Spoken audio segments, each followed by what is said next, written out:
Je m'appelle Éric Foissier, je suis l'auteur d'une série de romans policiers historiques qui se passe au début du XIXe siècle, sous le règne de Louis-Philippe et qui s'appelle Le Bureau des Affaires Occultes. Alors, le Bureau des Affaires Occultes, c'est une série qui se situe au début du règne de Louis-Philippe, dans les années 1830. Et c'est une période intéressante parce que c'est un moment où les progrès de la science vont faire basculer la police. L'ancienne police, c'était la police du fameux Vidocq, qui est d'ailleurs un des personnages de la série.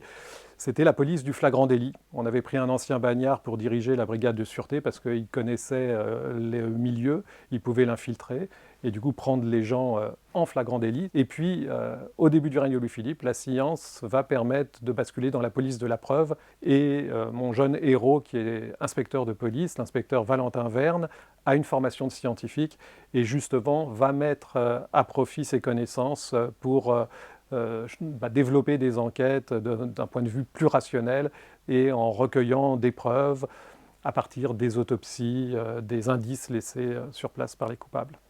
Aglaé Marceau était pourtant à peine essoufflée lorsqu'elle atteignit l'appartement de l'inspecteur Valentin Verne, au 3e étage. Le temps de remettre un peu d'ordre dans sa coiffure, elle tira le cordon de la sonnette avec cette belle énergie qui la caractérisait. Elle n'eut pas besoin de patienter. Une espèce de géant ouvrit aussitôt la porte.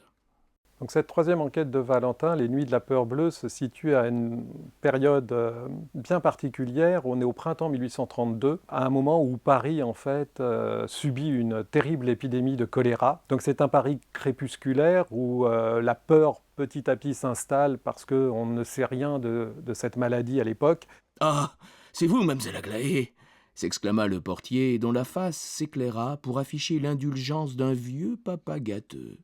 C'est qu'on n'est jamais trop prudent ces temps-ci, avec tous ces malades qu'on croise au coin des rues. Et dans cette ambiance vraiment particulière, sinistre, inquiétante, on découvre tout d'un coup des cadavres qui sont mutilés, on les a amputés d'un organe, et tous ces cadavres étaient des victimes de la maladie au dernier stade.